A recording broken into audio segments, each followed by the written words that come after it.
Hello everyone, welcome to Deepak Study Point. In today's class, we will do chapter number 3, exercise 3.1, question number 4. So our question is, which of the following pair of linear equations are consistent or inconsistent? If consistent, obtain the solution graphically. हमें 4 point दे रखे हैं और हमें इन चारों पॉइंटों में बताना है कि कौन सी लीनियर इक्वेशन इनमें से कंसिस्टेंट है और कौन सी इनकंसिस्टेंट है। और अगर कोई भी लीनियर इक्वेशन कंसिस्टेंट है तो उसका हमें सॉल्यूशन ग्राफिकली रिप्रेजेंट करना है। ओके, तो सबसे पहले हम जान लेते हैं कि कंसिस्टेंट कौन सी लीनियर इक्वेशन होती है और इनकंसिस्टेंट कौन सी होती है। ये वाली चीज मैंने इंट्रोडक्शन वाले पार्ट में बता दी थी, लेकिन अगर आपने वो वीडियो नहीं देखा तो आप जाके देख सकते हैं। और एक बार फिर से मैं रिकेप कर देता हूँ वो चीज। अगर a1 अपन में a2 और b1 अपन में b2 इक्वल नहीं होते तो वो इंटरसेक्टिंग लाइन होगी और उसके यूनिक सॉल्यूशन होंगे और वो कंसिस्टेंट होगा। उसके बाद अगर a1 अपन में a2 इक्वल हुआ b1 अपन में b2 के, बट वो c1 अपन में c2 के इक्वल नहीं हुआ, तो वहां पे एक भी सॉल्यूशन नहीं होगा, लाइन पैरेलल होगी और इनकंसिस्टेंट होगा। उसके बाद अगर a1 अपन में a2 इक्वल हुआ b1 अपन में b2 के और वो भी इक्वल हुआ c1 अपन में c2 के, तो इन्फिनेटली मेनी सॉल्यूशंस होंगे उसके और ओवरलैपिंग लाइन होगी और वो भी कंसिस्टेंट होगा। तो दो वाली चीजों में कंसिस्टेंट है और एक में इनकंसिस्टेंट है। ओके, तो सबसे पहले हम पहला नंबर पॉइंट देख लेते हैं। सबसे पहला है लीनियर इक्वेशन की x plus y is equal to 5 and 2x plus 2y is equal to 10। तो इससे कर लेते हैं। तो यहाँ पे a1 क्या होगा, x का कोफिशिएंट ऊपर वाली लीनियर इक्वेशन में, तो ये हो गया 1। उसके बाद में a2 होगा ये वाला 2, तो यहाँ पे हमने लिख दिया ये 2। उसके बाद में b1 होगा y का कोफिशिएंट, तो y का कोफिशिएंट कुछ नहीं है, इसका मतलब होगा 1। उसके बाद में b2, यहाँ पे y का कोफिशिएंट 2 है, तो यहाँ पे हमने लिख दिया 2। उसके बाद c1 कांस्टेंट टर्म होगी, ये रही 5 और हमने लिख दिया 5। उसके बाद में c2 होगा 10 और वो भी हमने लिख दिया है। अब हम क्या कर सकते हैं, ये 5 अपॉन में 10 है, इसको हम कट कर सकते हैं। क्यों कट कर सकते हैं, क्योंकि ये दोनों 5 के टेबल में आते हैं। तो 5 अपने ही टेबल में आता है 1 टाइम, उसके बाद में 10 5 के टेबल में आता है 2 टाइम, तो यहाँ पे भी आ गया 1 अपॉन में 2। और अब हमें क्या देखने को मिल रहा है कि a1 अपॉन में a2 इक्वल है b1 अपॉन में b2 के और वो भी इक्वल है c1 अपॉन में c2 के। और अगर ये तीनों इक्वल होते हैं तो हमारे कौन सा होगा, कंसिस्टेंट होगा।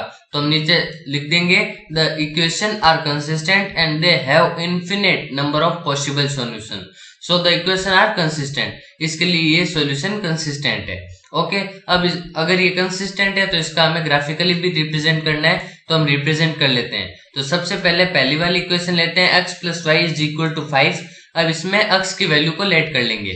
तो सबसे पहले हम x की वैल्यू को लेट करके देखते हैं 4। और अगर हम x की वैल्यू को 4 लेट करके देखें तो क्या आएगा हमारा y, तो देख लेते हैं 4 plus y is equal to 5 और यहाँ पे हो गया y। अब ये 4 राइट हैंड साइड में जाएगा तो 5 माइनस 4 हो जाएगा और 5 माइनस 4 होता है 1।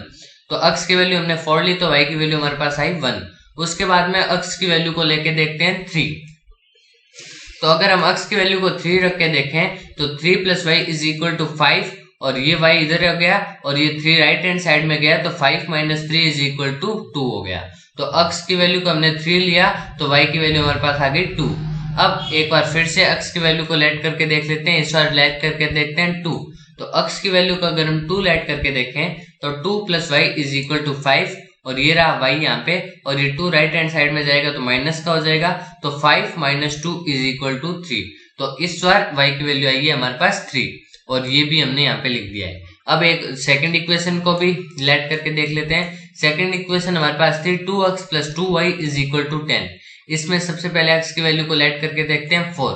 और अगर हम x की वैल्यू को 4 लेट करके देखें तो 2 multiply by 4 plus 2y is equal to 10 और 2 4 हमारे पास होता है 8 और ये 8 राइट हैंड साइड में जाएगा तो माइनस का 8 हो जाएगा, तो 2y इधर रह गया और ये 10 माइनस 8 इज इक्वल टू 2 हो गया। अब ये y यहाँ पे रह गया और 2 यहाँ पे पहले का था और ये यहाँ वाला 2 यहाँ पे इसमें मल्टीप्लाई में था तो राइट हैंड साइड में जाने के बाद डिवाइड में हो गया, तो 2 अपॉन में 2 इज इक्वल टू 1 हो गया। तो हमने x की वैल्यू को 4 लिया तो y की वैल्यू हमारे पास आ गई 1। उसके बाद में नेक्स्ट वाले देख लेते हैं। नेक्स्ट वाले में x की वैल्यू हम 3 रख के देखते हैं।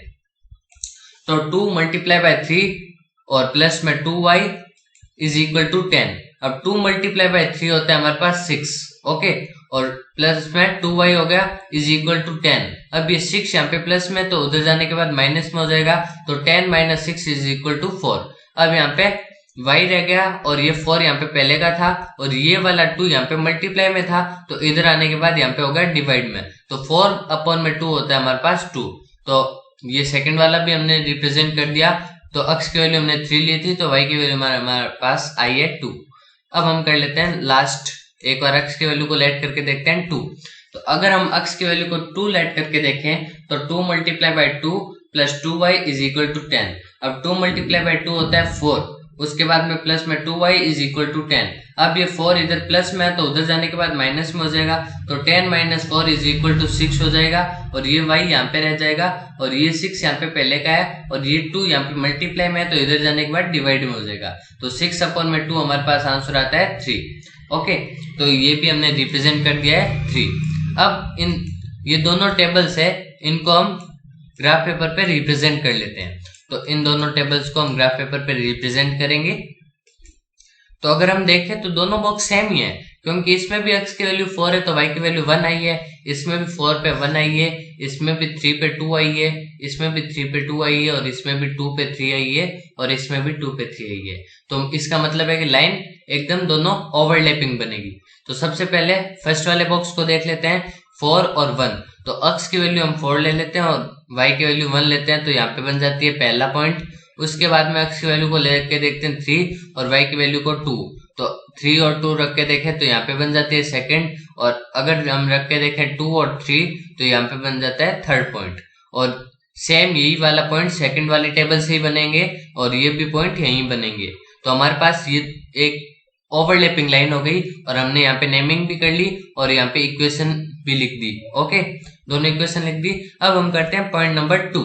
ओके, तो हमारे पास सेकंड इक्वेशन है x minus y is equal to 8 and 3x minus 3y is equal to 16। तो इसमें a1 होगा हमारे पास 1 एंड a2 होगा 3 और b1 हमारे पास होगा -1 एंड b2 होगा -3 एंड c1 होगा 8 एंड c2 होगा 16। तो वो भी हमने नीचे लिख लिया है 8 अपॉन में 16। अब हम क्या करेंगे, अब 8 अपॉन में 16 है, ये दोनों 8 की टेबल में जाते तो इन्हें कट कर देंगे। 8 अपनी टेबल में जाएगा 1 टाइम एंड 16 8 की टेबल में जाएगा 2 टाइम। अब हम यहाँ पे क्या देख रहे हैं कि a1 अपॉन में a2 और b1 अपॉन में b2 तो इक्वल है, बट वो c1 अपॉन में c2 के इक्वल नहीं है। और अगर ये वाला चीज आ जाए हमारे पास कि ये दो इक्वल है और तीसरा इक्वल नहीं है, तो हम लिखेंगे the equation are parallel to each other and have no solution, hence the pair of linear equation is inconsistent. तो इसका मतलब ये वाला लीनियर इक्वेशन इनकंसिस्टेंट है, और अगर ये वाली लीनियर इक्वेशन इनकंसिस्टेंट है तो हमें इसको ग्राफिकल मेथड से सॉल्यूशन करने की जरूरत नहीं है। अब हम कर लेते हैं पॉइंट नंबर 3। ओके, तो थर्ड वाली लीनियर इक्वेशन हमारे पास है 2x plus y minus 6 is equal to 0 and 4x minus 2y minus 4 is equal to 0। तो इसमें a1 हो जाएगा 2 और a2 हो जाएगा 4, b1 हो जाएगा 1 एंड b2 हो जाएगा -2 एंड c1 हमारे हो जाएगा -6 एंड c2 हो जाएगा -4। अब हम क्या कर सकते हैं, ये 2 अपॉन में 4 है, इसको हम कट कर सकते हैं क्योंकि दोनों 2 की टेबल में आते हैं। 2 अपनी टेबल में आएगा 1 टाइम एंड 4 2 की टेबल में आएगा 2 टाइम। उसके बाद में ये 1 अपॉन में -2 है, ये तो एग्जैक्ट रह जाएगा। उसके बाद में ये -6 अपॉन में -4 है, इसको माइनस से माइनस कट हो जाएगा। अब ये दोनों 2 की टेबल में आएंगे, 6 2 की टेबल में आएगा 3 टाइम और 4 आएगा 2 टाइम। अब हम क्या देख रहे हैं कि a1 अपॉन में a2 और b1 अपॉन में b2 ही इक्वल नहीं है, तो इसका मतलब ये वाले भी कंसिस्टेंट है। तो नीचे लिख देंगे the given linear equation are intersecting each other at one point and they have only one solution, hence the pair of equation is consistent. और ये कंसिस्टेंट है, और अगर ये कंसिस्टेंट है तो हमें इसको ग्राफ पेपर में भी रिप्रेजेंट करना है। तो स्टार्ट करते हैं। सबसे पहला नंबर लीनियर इक्वेशन थी 2x plus y minus 6 is equal to 0। अब इसमें x की वैल्यू को 0 रख के देखते हैं, तो 2 मल्टीप्लाई बाई 0 प्लस y minus 6 is equal to 0। उसके बाद में 2 जीरो जो होते हैं 0, उसके बाद plus y minus 6 is equal to 0। अब ये y यहाँ पे रह जाएगा, 0 की कोई वैल्यू नहीं होती और ये -6 है तो राइट हैंड साइड में जाएगा तो प्लस का 6 हो जाएगा। तो x की वैल्यू हमने 0 रखी तो y की वैल्यू हमारे पास आई 6।